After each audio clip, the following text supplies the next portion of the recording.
All right, we're live. This is Tales of the Flipside, Monday night, 3/11, I think. We're here, we're back. We're going to talk comic book news. We have a bunch of news, Superman reveal, costume reveal, boy stuff, new eBay feature only on the app for certain people. Figured that one out. Cool new Airbnb rentals and the market report. So we're going to get through this, and here we go. Let me...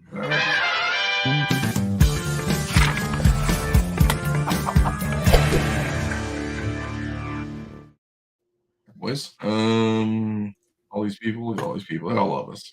Let's go next. I was a Knicks fan back in the 90s when they had John Starks and Sprewell and the boys. Well, this era. Luis Mendoza, what's up? Roll into news.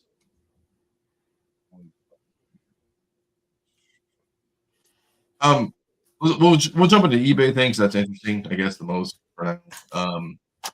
So I was just looking at stuff like offers on my stuff on eBay. And in the app, on the app again, there's a little section where you can actually research data and show trends and stuff. Now you only can do it on the app. I should take more pictures.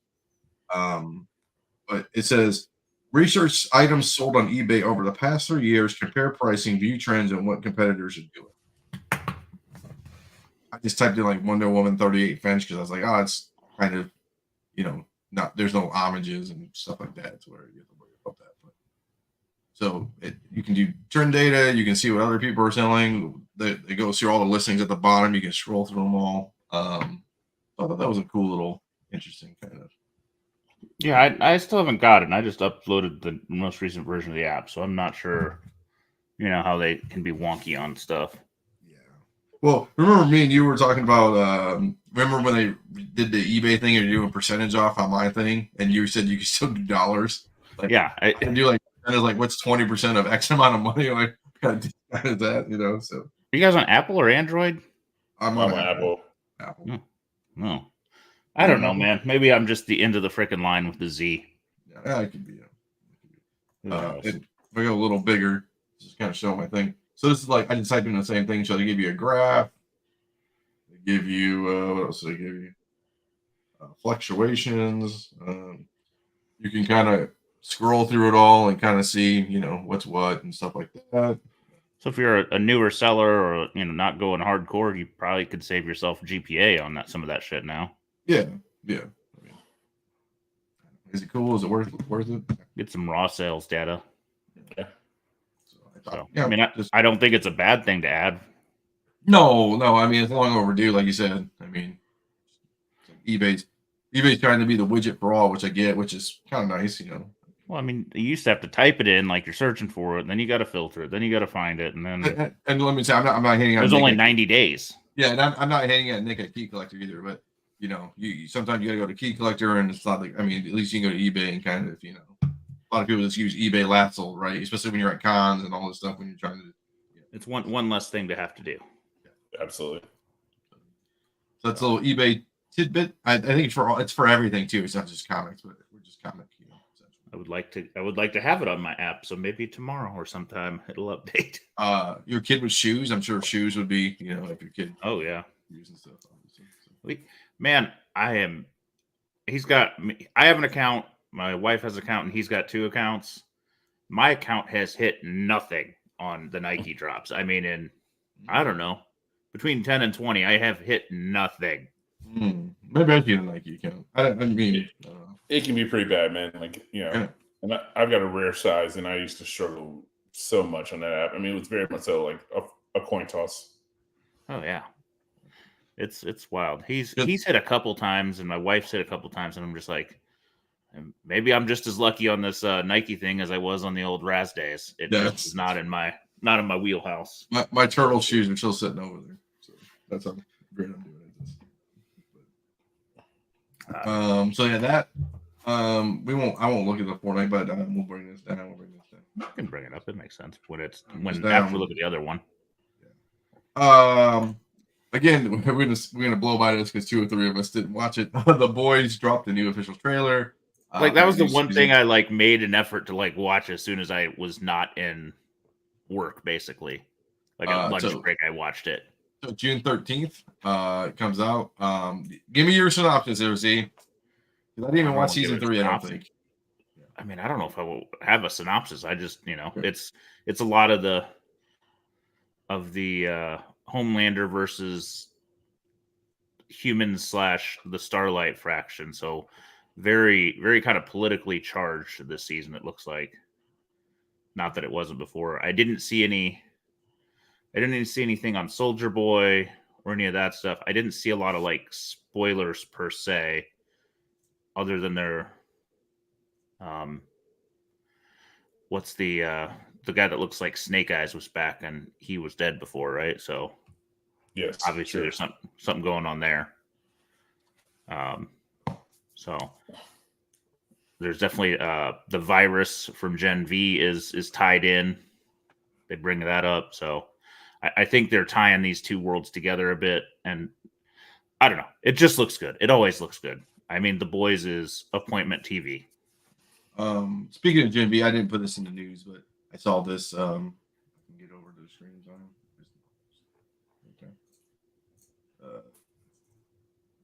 Okay. They're not going to recast Chance Perdomo role after his death, so that just came out. Yeah, I wonder what they're going to do. I think they're going to. I heard one of the easier ways is just kind of like kill him. Like I guess when he uses power, he gets brain damage, right? So it's like maybe that's an office. Kill him off, or he just leaves. Yeah, I mean, they're all captured as of the end of the last season, so I mean, they could easily have him be tested on or anything like that, and have him die off screen. Yeah. So I just saw that actually talking about Gen V. So it's all right. It's good not to recast it. Yeah. Our boy Rick Dotson sent this to us. Shout out Rick. So they're doing CGC is doing RPG, I guess, guide you would call them, I guess. I mean, it's just a magazine case, right? For all intents and purposes, yeah. Or, I mean, I don't know. I don't know what the sizes are. I suppose it could be in a pulp case, too. Some of them are thicker, right? I mean, let's be honest. It's going to be first editions again. It's almost like VHS tapes, first editions. Maybe rare one. Again, I'm not the. Yeah, you'd have to dig those out. I mean, I don't even know where you'd find those as much. And how many aren't smashed together, right? Like, I mean, it could be an interesting time if you found some gaming stores or something, but most of those all deal in new stuff. There's not a lot of them that are like vintage. Your Second in Charles, your Half Price Books, and then we've got a spot around here in Atlanta that's called Book Nook that is all secondhand media of all types. So there's a type of place where you would be able to find. I mean, those shops are out there. Like I stumbled into one that place I was in Savannah last weekend was kind of that vibe. I mean, it was just like a mixture of. It was basically like a time capsule of geekdom circa the mid 90s. So comics, baseball, and card game cards, like sealed packs of like this horror like card game from like the 90s, or actually from the early 80s. So again, it was a little bit of everything. So I definitely feel like places like that who are kind of more frozen in time, your quintessential LCSs of like that managed to survive through the 90s. I think you'll find stuff like this in their back stock. Yeah, the funny thing, it's kind of going to be like some of the obscure, like when Charlton books got hot. It's not that they're not out there; it's buried deep in the freezers. Absolutely. So you're going to need to either get in a back room or stumble upon a place where they have it out. But honestly, we all know that there is a window of time to take an opportunity on this before people realize what the prices will be. Correct. So it's like Pulps, right? It's like Pulps for like nothing, and now since everybody's grading Pulps or $20 or $400. I don't know enough about what kind of games are out there that are going to get you the big hits. Dungeons and Dragons, I'm sure. Maybe Robotech. Sure, Warhammer has some stuff, but I just don't know how much cross interest they'll have because it's almost like a different culture. Yeah, I mean, I'm just some of the They're doing it as a game, and they're not like yeah, I don't know. um, It's interesting. yeah, just things I see. I just put role playing. If I put Dungeons and Dragons, I'm sure that would show up a bunch of stuff. Yeah, so I don't know if anybody knows what you'd be looking for as hardcore stuff. I'd be interested to figure that out. I have a couple ideas where to look in the region, but man, it's going to be hit and miss. Vintage D, look at it. Vintage D&E is pricey. So yeah, I'm sure. So I don't know. It's another collectible. You're just gonna have to know some stuff, I think. Because again, you could be like a pull. Oh, I found something old. Doesn't mean anybody wants it. Yeah, or same thing with VHS, right? First edition, second editions, all that crap that came out. So uh-huh. A lot of out of print stock does not have the copyright. Okay. Good to know. What's that mean? Stock does not have the copyright. A lot of out of print.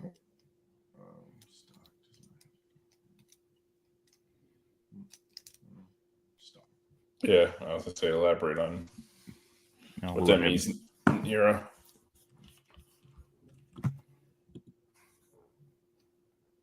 No, does not have the copyright. We're confused by that. Correct. Yeah. That's okay. But it's like, we'll hit him back. Okay. Avengers. Let's see. WOTC. You know, I love these acronyms.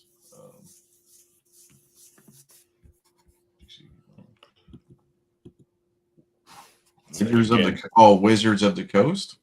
Because it was acquired by Wizards of the Coast. Oh, look at that! Let's go.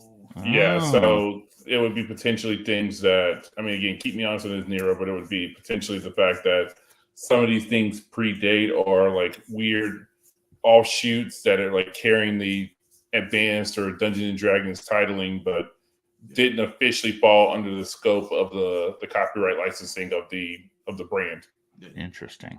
Look at you. That would be my guess, is that they basically license out for those early stuff. They're like, oh yeah, sure, you can create your own thing, and if it passes the sniff test, we'll call it Dungeons and Dragons, Advanced Dungeons and Dragons, or a spinoff. But they never acquired the rights to it, which means that. Oh yeah, that was a big thing on this Wizards of the Coast, is that they were very specific on what is, because there used to be a lot of D&D stuff that was like fan made. Yep. So I think that's exactly what it is. Is that it's the stuff that because it was fan made, and they were just like, yeah, sure, it's fine. You call it Dungeons and Dragons. It's cool. It has been published. The game was first published by Tactical Studios Rules, right? 1974. It has been published by Wizards of the Coast, later subsidiary of Hasbro, since 97. So probably between 74 and 97, like he says. Okay. Yeah, I mean, I try to think there was some other stuff that was like that in the geekdom, where it was like, oh yeah, sure, you can absolutely like play with our toys and create something, and we won't like come after you for it. I feel like Star Wars had that kind of thing happening for a while there before the 90s. That it was like, you know, stuff like that. You could create your own fan stuff or things of that nature were happening where people weren't so protective of their brands, mainly because they weren't making any money during those time periods. So like all the comics and some of those books were kind of, I'm sure they had to get a blessing, but they weren't as rigorously. Yeah, because I mean, it was like, you know, they were making money off the game, and they saw I guess the people who were running the show were like, well, we aren't in the comic book business. We're not in the, you know, this other media business. So if somebody wants to use the brand as a means of propelling their fan-written thing, have at it. It helps us in the grand scheme of things, as long as they kick up a little bit of dough to us for licensing out the Dungeons and Dragons moniker. They made money off of that, and they were like, cool, you can push your thing, it passes the sniff test, and then we get a little bit of a kickback, and we don't need to own the rights to it. It's not a bad idea in the days of, you know, the 70s to 80s and the early 90s, where nobody really cared. Like people didn't have the vision of, oh, we could mass market this and have like an IP machine. Mm-hmm. Yeah, my college roommate's uncle wrote some of that Star Wars Expanded Universe books. Like, I don't think it was as diligent as we expect today. Yeah, where everything's secret and everything is like got to go through the Disney machine. Yeah, because as long as it was in a far reach of the galaxy where they were like, we'll never go there and we don't care, or by all means write your little one-off story arc that involves a bunch of characters that we don't care about or that you originally created. It's not hurting us, and again, as long as you pay us for it being Star Wars Tales or whatever, by all means you can shoehorn it into our mythos. Mm-hmm. Oh, that's an interesting one. That's a fall thing. That's a crossover. What might be an interesting one is the 90s Marvel game. Oh, yeah. Because that's an intersection sweet spot. Did anybody actually play that shit? I did for a little bit, like not heavily, but my brother and my cousins and I had it and played it a little bit. Okay, because I always thought about trying to track it down. Like I would see it on the back of, it was either that promotion or the Cracker Jack promotion on the back of the comics when I was a kid in the 90s, like that were consistent. And I just never knew anybody who had actually played that game. So we played my cousins played the game a lot. It was like a trading card game back in the day. Oh, here we go. Yeah. Overpower. You guys remember Overpower back in the day? Yep. So there was this thing, there was Overpower. Like it seemed like every 3 years Marvel came up with some new gimmick to try and sell some shit. Yeah. Yeah. I don't remember anybody ever playing Overpower. So I got my cousin. Mine's not minty. Yeah, that's nice, dude. Look at that. I played Overpower a little bit with my cousin. So my cousin, I started buying these in little quarter machines back in the day, mm-hmm. and packs and stuff. And then my cousin started collecting a ton of these and started playing Overpower. And it's good. I feel like the thing that was like this that actually took off were HeroClix. HeroClix. Yeah. Like people actually got serious about. Like I actually played HeroClix, and that was the only thing of the back of the comic book game tie-ins of Marvel that I actually. I mean, that shit was actually very. I mean, it was like we're trying to appeal to the Warhammer 40K crowd, but you don't need to paint these things if you don't feel like it. So, dude, my wife had a big Warhammer event at the brewery. Oh my god, there's so many people there. Everybody with their little containers, and it was insane. Little pulley. My son went to PopCon and played for 2 days straight. Oh boy, yeah. Dude, that series when it comes out, it's gonna do gangbusters.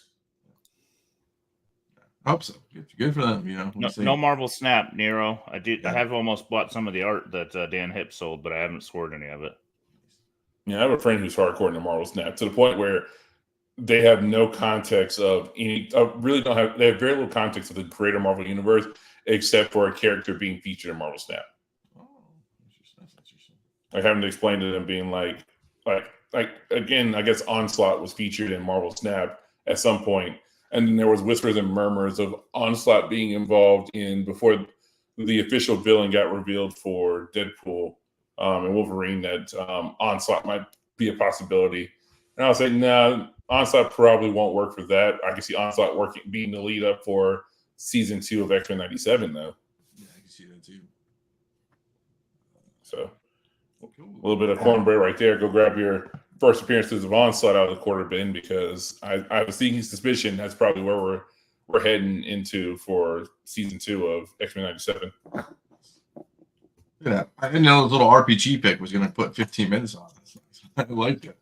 Wow. So you brought this, My Adventure with Superman season 2. I didn't even watch season 1. I don't think I didn't have Max either. So it's also on Adult Swim. So it airs on Adult Swim first, and then immediately the next day is available on Max. I did not watch it in real time. We caught it so I heard about it through a podcast I was listening to, and they were just like, this thing's really good. And so I went back and watched it. I was like, oh, this thing is actually really good. And it definitely checks a lot of the anime boxes. Like even the first time that Clark puts on the costume, he does a magical girl transformation very akin to Sailor Moon. Mm-hmm. So if you like like if you like anime and you like, American comic books, if the Ruby X DC crossover did anything for you at all, this is probably up your alley. Like it's really well done. It's pretty funny. So I don't know. I'm excited for season 2. I like how they did something new and inventive with the villains. Like again, it reminds me of Smallville to a certain degree. How in the first couple seasons of Smallville, all the villains were the product of the kryptonite meteor shower. So everybody had powers based because they had come into contact with something that had been kryptonite irradiated in some weird form or fashion, whether it be some gas or water or whatever it is. And so that's how all the villains were created in the first Nice.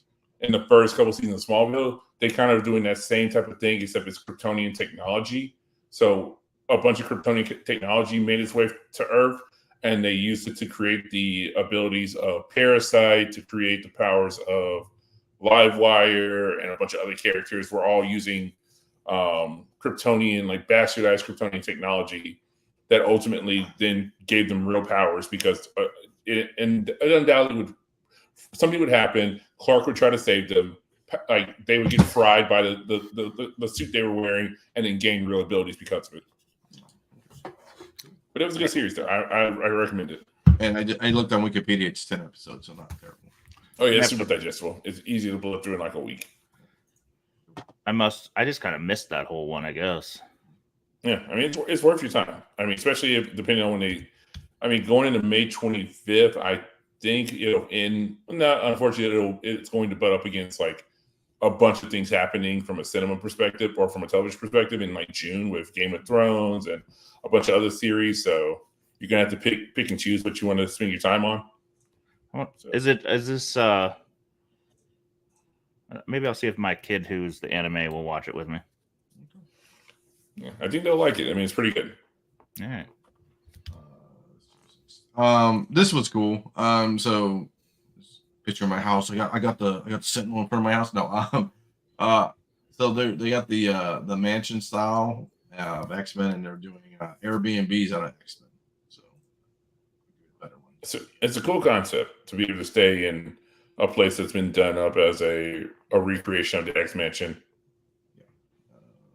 There's a couple of them too. Like there's the X Mansion. I think there's some other like classic locales of comic books. So at least right now, that's X-Men, X Mansion, right? Yeah. So X Mansion, there's the Up Home, and then I think the title mentioned. Yeah. So there's the Up House, and then there's another one that was mentioned in the title as well. I don't know why, but I was in a rabbit hole of nonsense on the phone the other day and was watching something about the Fox Simpsons house they auctioned off, or they gave as a prize, and they didn't sell it. The person didn't want it. They took cash, and for like a decade it sat, and then finally somebody bought it and redid it. And now I bet they wish like, shit, I can make a shit ton as an Airbnb now on stupidness. I mean, dude, like the either real significant locales or it has a movie connection locales, like those places do. I mean, they get a lot of traffic. I mean, when I was in Chicago 2 summers ago, my partner surprised me with we did a tour of all the movie houses of Chicago. All of the films, from why am I blanking on dude's name? Like Home Alone and all those. Yeah, the John Hughes film. So again, Home Alone house, Homeboy's house from Ferris Bueller, like all those quintessential homes from 80s and early 90s. I mean, go to Shermer High School. Yeah.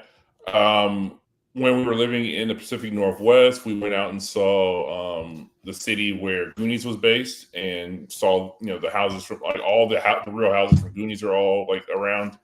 But then you have the stuff that's more like actually really significant, like MLK's birth home is a historical site here in Atlanta that is owned by somebody, and they charge $5 for you to come up on the porch and take pictures and stuff. So again, like the Breaking Bad house in Arizona, they had to like put fences up. Same thing with like the house from Home Alone, but because people were throwing pizzas on the fucking roof of the Breaking Bad house, like it's cool to have a famous house, but then you got to deal with the fucking crazy people. Like, yeah, the Goonies houses were definitely. I think at least 2 of them were like more than happy for people to like pay money and come check out the house. But I don't think But again, you go through over the years that movies like that have been out, you get people who end up owning those homes and don't realize that like you own a culturally significant location. People are going to want to check out your house, so you kind of got to be to a certain degree okay with that, or don't buy that house. It's kind of one of those things. I was going to select that too. So you had to be selected to stay overnight. The mansion's gated off, obviously, but this is easy. Yeah, thanks for the rabbit hole, Nero. You should be buying Crow RPG books. I already have it on my eBay. I'm already looking into it. Oh boy, thickness. And then the thumbnail of the night, obviously, DC / all that stuff. They roll out the Superman costume. Yeah. This isn't our first look, is it? It actually is. The one that like leaked was like fake. Like the one that was like looked like him walking around on set was a fake. So this is the first official, view of the costume. I don't know. I mean, they're pretty similar. Yeah, it still has that like texture on there, which again, I was watching a group of people talk about it, and they bring up a valid point because another guy. So I'm friends with Tom Feaster, comic book artist, cool guy, and he made a comment about putting up a side by side of the original movie costume in this one and saying you can't perfect perfection. And we was getting in a little bit of debate with people online, and don't get me wrong, I love the Christopher Reeves costume, but that won't translate well to high definition or high definition film nowadays. Like it's not gonna cloth is just not gonna look good. And if you're trying to go for that whole aesthetic of this was made by, this is the blanket that he came to Earth in, made by his mother, yeah, that works, but it just doesn't translate well. It's not going to look as good as something like this with having the textures to be able to show muscle tone, being able to do more creative things with the light and the visuals and stuff like that. I think it's going to. I mean, I have my preference, but I think it's a necessary evil, unfortunately. I like this. It goes back to that Flash show, that first Flash show back in the 80s, 90s, where they added all the texture. And it's like, whoa. Yeah, I mean, don't get me wrong, I love that show, but that costume did not look good. And it looked even worse when they brought that Flash costume into high definition era when they had the crossover event. But at the time, though, it was like, wow. Oh, no. That is totally different. At the time, it completely worked. Because everything else we'd seen was like the Adam West.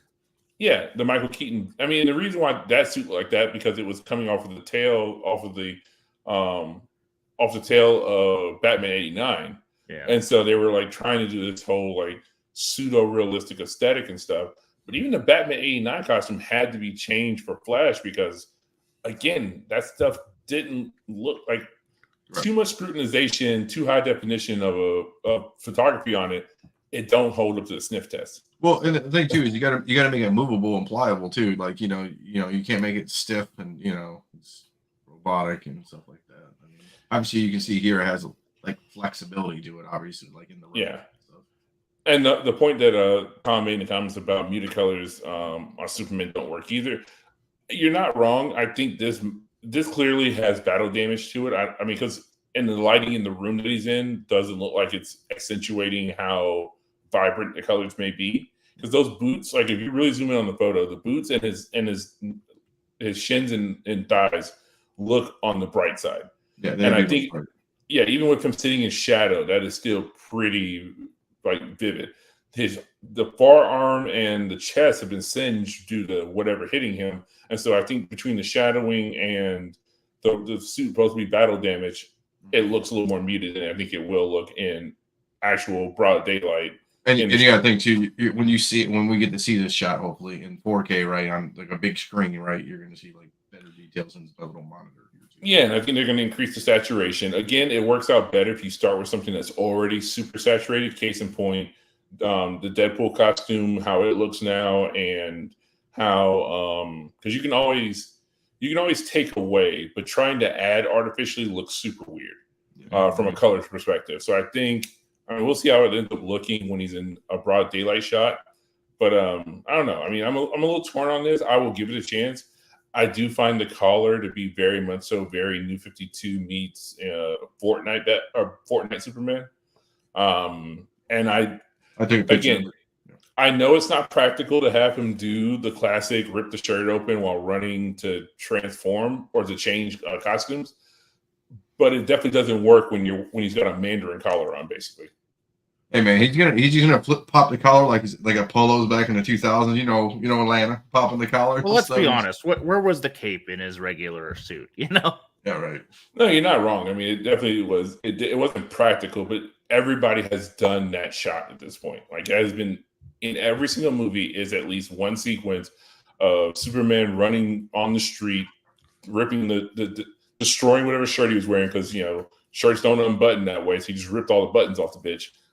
Like, it's still it's one of those iconic shots of Superman in a movie, and so to not have that, I feel a little cheated because there's no way you can do it with that collar. It's too high, and you will see it. So maybe he wears I was gonna say mock turtlenecks. Maybe he's secretly. He's got a dickie like in Christmas Vacation, like it's a dick. Like obviously it's this. He actually doesn't. He doesn't. He's not a reporter. He works at Apple, and he wears a mock turtleneck the whole show. Yeah, it's not mock. But I don't know. I mean, I'm excited to see where this goes. I'm more excited to see how this world plays out in a world where he's not the only one. Mm-hmm. And because, I mean, even in the Snyderverse movies, he was the first, and then they brought in Batman, and then they brought in everyone else to establish the bigger world. But there never really was a whole lot of points where, a bunch of characters were interacting, and it wasn't like a, earth-shattering, type of event. It's going to be cool to see B and C-list characters just existing in a world where all the different cities are in existence in the DC universe, and these characters are overlapping onto each other. Like, there's 3 heroes operating out of Metropolis alone. Will be interesting to see how that plays out on film. No, I mean, the only time we kind of get any of that feeling with Superman, because he always feels independent of everything in his movies. Smallville gave you a little bit of it. It would see different cities, but not a lot. It'll be cool to just have him part of something instead of just him. Well, that also for him to be the new kid in the block as well, because I mean, he will be the youngin for all intents and purposes of a world where, from the way it sounds, heroes have been at least already established for a while. Like, if it's pulling from DC canon in that manner, this thing reads as if we've already had a Justice Society of America before we ever had a Justice League. Sounds like we've had a pre-existing Green Lantern before we got the 4 that we know. So it's gonna be interesting to see how that works of injecting Superman into a world that does it really need him? Like, is he just one more cog in the machine? Or because again, like, he was it in all those other movies. Like, he was the hero, and him being like the new kid on the block is going to be interesting to see play out on a film. I do wonder if it'll take some keys from the New 52, because that was the Action Comics kind of took him back to pre-costume and young. Maybe not that far back, but it definitely introduced him in a different way in that run. Yeah, it'll be interesting to see. Because strangely, I chose to read that instead of Batman, and I screwed up. So yeah, true story. Market report time, brother. That's all I got for news. All right. Let's see here. I think I got them all.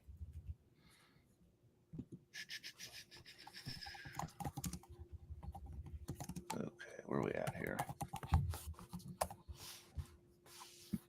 I put this one in here for you, Dino. Captain Planet excited. #1. Super. Honestly, for a book that's probably not super overproduced and in a weird age and an interesting cover, it's not a bad price for a 9.8. $200. God knows if there's any upside, but it's kind of not. It's not overly priced in my mind. I'm waiting for my Your art to pop. Yeah, my art to pop really. So there's only 8 9/8 of this book. Yeah, I mean, I'm sure it's not heavily collected, but it's kind of cool. It's a piece of our childhood. Like if you were looking for a cheap 9/8, that's not a bad one in my mind. I'm surprised there's only 8 9/8 though, but I mean, maybe with the movie coming out sooner, maybe people will submit more. Care about. Who knows? I mean, I just feel like a lot of these like kids comics tie-ins to TV shows, just they were abused. I mean, I will wholeheartedly say that my Biker Mice from Mars, like I beat the living shit out of. Like I read into oblivion. My X-Men Adventures read into oblivion. Hell, my Meteor Man Marvel tie-in to the movie, I read into oblivion. Like kids handed a comic, that is a kid's comic, are just going to beat the living shit out of them. So I think this is just going to be one of those ones where it probably wasn't printed very highly, and the kids who got their hands on it absolutely destroyed them. And it also wasn't as much of a marketing giant either. It's like I remember, in the 90s when the collecting culture was kind of crazy. Like I had a couple Ren and Stimpies, and like that was sold as like a collector type thing in my brain. And some of these other ones were, but like Captain Planet was not on that list. Yeah. Like even Meteor Man kind of was like, oh, it's movie tie-in, has hype. This was not on that list of things. This kind of fits more like to me with like some of those Hanna-Barbera ones, No, absolutely. Like I said, like this feels Babies. It just feels like a Biker Mice from Mars or the Cowboys of Moo Mesa. It's like this is a tie-in to a Saturday morning cartoon, and it's just a means of more IP market saturation for a means to push toys. Yeah. And this is about the same price wise, roughly a Biker Mice from Mars and 9/8. So yeah, so very much so in that same vein. Yeah. Another one kind of in that, not the same ballpark, but an unusual one. I took it down. I used to have it back there. Earthworm Jim. Yep. Mine's not a 9/8, but I got one. I know. I remember our friend Tim used to sell the shit out of these. Yep. They've been talking about an Earthworm Jim live action adaptation for 10 years now at least. Yeah. Somebody had a piece of art. It was a magazine cover, like from a game, and it was Earthworm Jim and a Mario, and I was like, "Oh, I want it. I want it a lot," and I passed. I probably will regret it. So it was kind of badass, but it's like it's a magazine cover. It's not the comic cover. It's not the game art. It's in that weird. A lot of the game art is tied to like the PC magazines and the gaming guide stuff. So it was one of the cooler ones that I've seen, and I'm still kind of kicking myself. Pre-code horror. This puppy is one that people really like, with the reflection in the mirror kind of being there, plus the shadow and the green tone and the colors. Not a bad price, $1,000 for a 2, but it does present really well for the grade. So I think somebody got a nice deal. It's not like a top tier one, but it's definitely in that kind of second tier of the crime cover. So very cool. The Crow is picking back up again. I don't know why. Right after that trailer dropped, the book kind of went through the floor for a while, and now it's picking back up. There was a 9/8 that sold for under $5,000 a couple months back. So I'm optimistic. I'm optimistic that the movie's going to be better than what the trailer brought out. It'll be an interesting. It will catch a different audience that may not even realize that it's Yeah.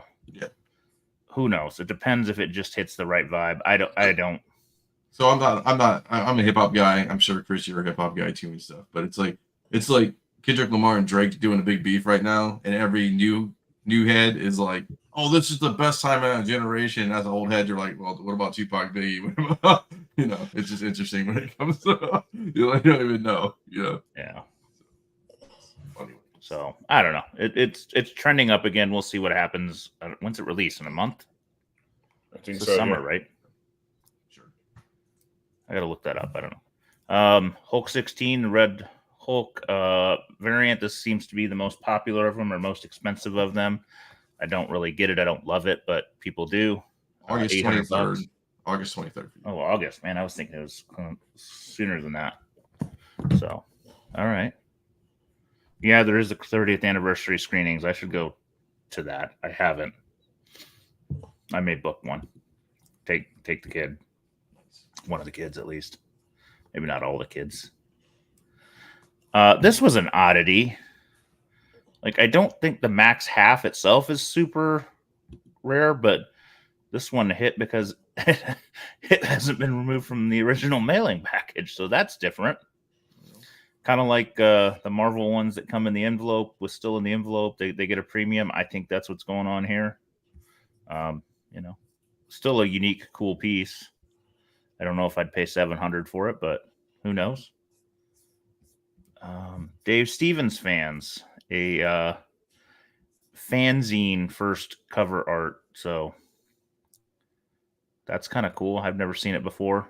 It's not his usual style, but one of those things to add to your list if you were a true Stevens nut. There's actually another one in here. Let's see. Where's this at? Doc Joe, I think, sent this one to me.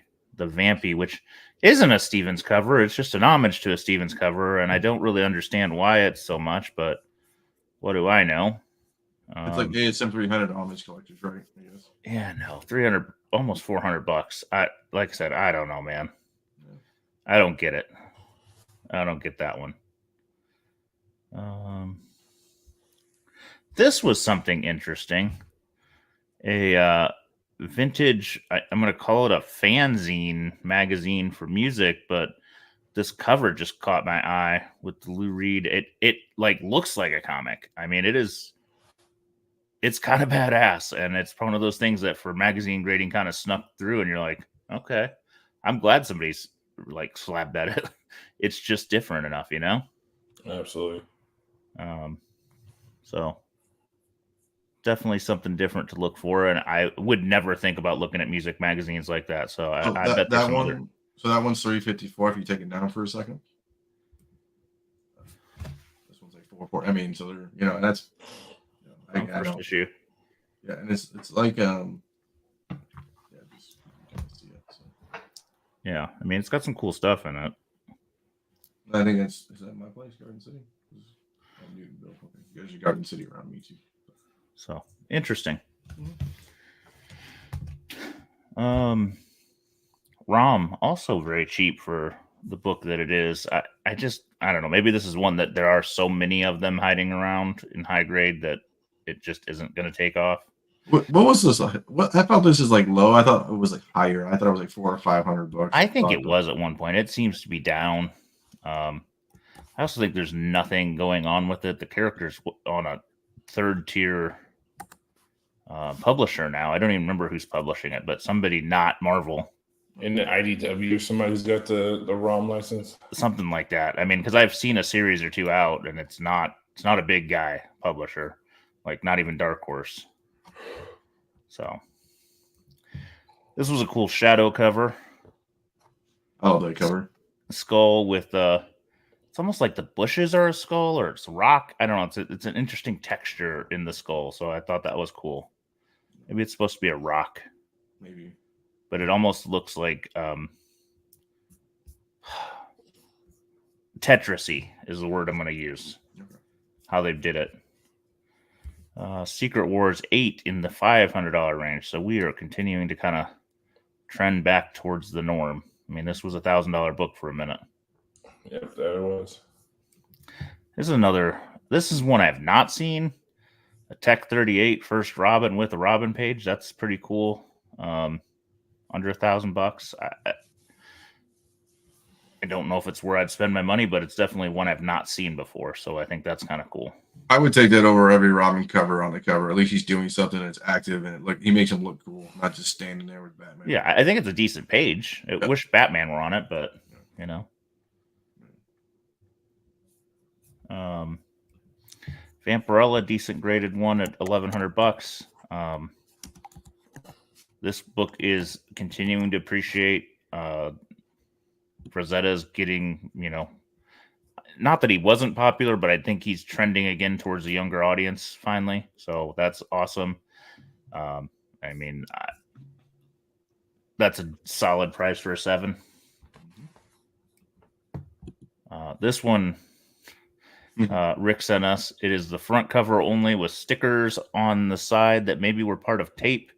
It is beat, and somebody paid $700 for it. So should I list mine? What's yours? Not this one. It's I forgot what you bought. I know you bought a cover. I bought the one with the ants on the hill. I think is that the one? I mean, it's not. What'd you pay for it? Like $200. It's like a front and back cover. Well, the back cover too. It's not quite as popular, but I would think you'd ought to be able to get 3 or 4 for it. Oh, it's Mr. Mystery 13, I think. So I don't know. Wouldn't hurt to list and see who buys it. This was an auction too, which is interesting, you know. That's where I think it would have went cheap. Oh yeah, it was. Let's see. It's this one. Remember, Mr. Mystery 13. It was the front and back cover.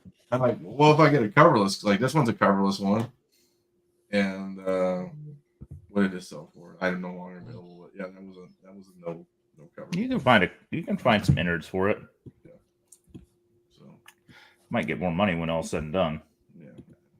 I don't know. But yeah, I bought it for like $200. He had it on the wall. That's the only thing he had on the wall. He was like taking shit down because somebody bought his whole booth. Yeah. Sorry. I do love anything with a skeleton driving. I don't know why. I do love these covers. I like seeing them. I like showing them. Witch's Tale 20. It reminds me of Scooby-Doo. Maybe. I don't. It just is an imagery that I just enjoy. I don't know why. One of those things. I know this was a Trey book that he really wanted in 9.8. 9.6 Turner sketch. One of the more rare X-Men books out there. Can't go wrong with a Turner sketch cover. I still stand by most sketch covers suck other than Turner, Jim Lee, and maybe 1 or 2 other people, but generally they suck. This one does not. And then 9.8's about, I mean, they have them listed for $1,000. Yeah, I think that's about right. I mean, it always trended over 700 even back in the day. So it's a tough book. And then 820. Oh, it's Canadian. Sorry, it's $600 US for a raw Wonder Woman 28 Jones steampunk variant. Not bad. That's some wild money for the raw book. Well, it says mint. I don't know if it's actually really mint. Well, I don't care. Nobody pays that much for a raw book in my head, but I love that cover though. I do like the cover, but man, I think these are ones that are probably a couple of these highlight ones are going to be ones that people continue to buy. It's just, it was a hell of a good theme, but there's about a third of the covers are complete dog shit. A third of them are interesting. And then like the Batgirl one's great. Wonder Woman's great. There's like you said, there's a bunch of stuff. Yeah, the Wonder Woman, Batgirl, couple others. I think at one point I had the only 918 Titans, but it was kind of garbage. I don't know. There were a few more. Maybe. Yeah, I don't know. It just is. I just put steampunk. The Harley does okay. Batman doesn't do that great. Batman. Wonder Woman Hughes, which doesn't do that great anymore. That used to be a hot book. Yeah, maybe there's less good ones than I think. Yeah. Oh, that one. That's not the one, but that's the yeah, that one does well. It has been the Wonder Woman. That one, Harley's mediocre. There's probably one other one floating around that's not bad. That one. Batman Two-Face. I don't even remember that one. No. Like when there's other ones that sold in our list. Maybe it's just the two. I think there's a third one though that does well, and it's not the Harley. The Harley's okay. It's a Suicide Squad, maybe. I don't know. There was another one. All right, that's all I got. I don't have any pickups. I sent my pickups to Mr. Chris. So I've got a couple. Look at you. I love it. You're keeping this show alive for the next 15 minutes. Yeah, I mean, I keep telling myself I need to stop buying every time I go into the shop, but I've also got CDC submissions I need to fill out 25. So I'm like, let me buy some books that make sense. So we've got a Uncanny 142. Can't go I wrong mean, there lately. yeah, it's like when I see it, I grab it. I mean, this one has a little bit of issue on the bottom corner, but generally speaking, otherwise it's pretty damn clean. But I mean, CDC's been real hard on books lately, so we'll see how it goes. A little Mephisto action because why not? I mean, was able to get Someday it he's going to for show up. yeah. I mean, I was able to get it for a reasonable price. So again, when like all these were bought from the same shop, so they definitely took care of me and my LCS. So let's see what else we got in here. A little Batman 105 action. Oh, interesting. Oh, Normally not my milieu, but I mean, I'll take it. For the price made sense. So yeah, Colors are good. yeah, colors are solid overall. I mean, there's a little bit of foxing happening or tanning happening on the edges, but overall, generally speaking, it presents well. It's complete. It's intact. So can't beat that. We got a Batman 156. Oh, that book's a great book. Yeah. What's the condition on that one? Bottom staple detached, Eh. top holding on by a prayer, but otherwise complete. So I don't know. I'd probably give it somewhere in like maybe the 3, 5, 4 range tops. So, Yeah, if that staple pops, it can go to like 4. If it Yeah. holds, sometimes you can sneak up higher. Yeah.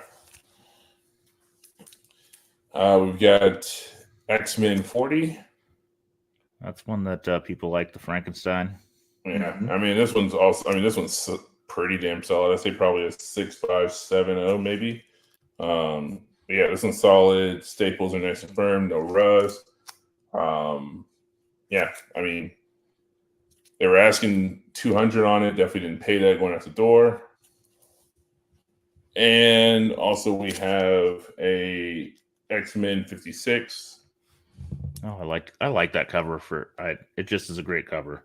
Yeah. The funny thing was they definitely priced it back when, like right when Neil Adams passed away, because at the time this was a $400 book. You say ain't a $400 book anymore. We had that conversation and they were like, okay, this book's been here since he died. We should probably lower the price. I was like, yeah, that might make sense.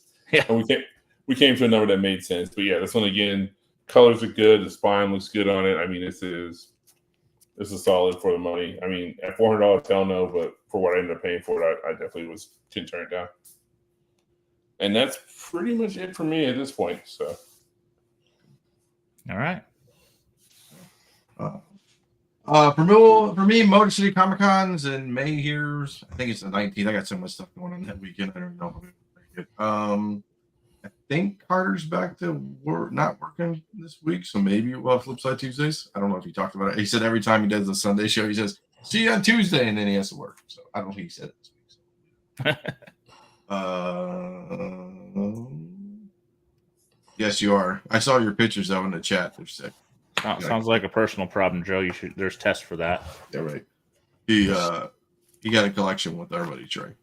Sick. He posted pictures. Just today? Yeah, today. Oh, he just posted it.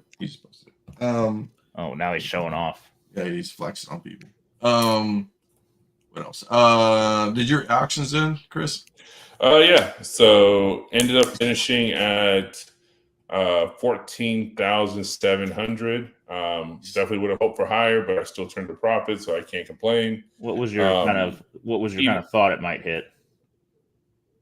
I mean, based off of the 6.5 that was so ugly that finished like a week prior and finished at 22,000 for a 6.5, I was like, I felt like the book had 17 in it, 17 or 18 in it for as pretty as it was. Because again, it was an off-white to white page 6.0, a little bit of Marvel chipping, but generally speaking, bright, brilliant colors, deep greens, nice like borderline white cover. And I was just like comparing it to that 6.5, I was like, this is just so much better of a book. But yeah, there was a last minute push to get it into north of 14,000, but couldn't get it much higher than that. So it is what it is. Yeah, you never know, man. It's just bad luck some days. I mean, it is. I mean, I still turned a profit, so I can't really complain. I mean, I made money off a book. I definitely should have sold it back when you could have got 30 G's for that book. You know, lesson learned. Like, don't trust Marvel. I mean, at the time, it's like nobody knew that Marvel was going to shit the bed with the phase following, the last one. So again, they stayed on course. And we hadn't also combined with a terrible recession or the beginnings of a recession. I think that book probably still would have been a comfortably $22,000 book any day of the week. Yeah, so. I just don't think it's going to hit that price for a while. Honestly, it probably won't ever hit that price ever again. Let's be real about it. I just think, I think COVID was at this point now has become lightning in a bottle, and if you were smart enough to sell during that time period or acquire things during that time period in the right manner, you were able to trade books that are a lot more commonplace to get your hands on some really cool stuff during that time. And so I was fortunate to be able to pull shit like that. So I can't complain. Yeah, why not? Yeah, that's all I got. Let's see, Monday Flipside. I didn't watch wrestling. Me and Carter in it tomorrow. He'll probably yell at me about it. That's all we got. I've been watching the playoffs, and that's what we're gonna go do, and the hockey playoffs, and that's it. So we'll catch everybody next week or Tuesday, depending if Carter works. So we'll catch everybody next week, and we'll talk to everybody. So see everybody later. So peace out, everybody.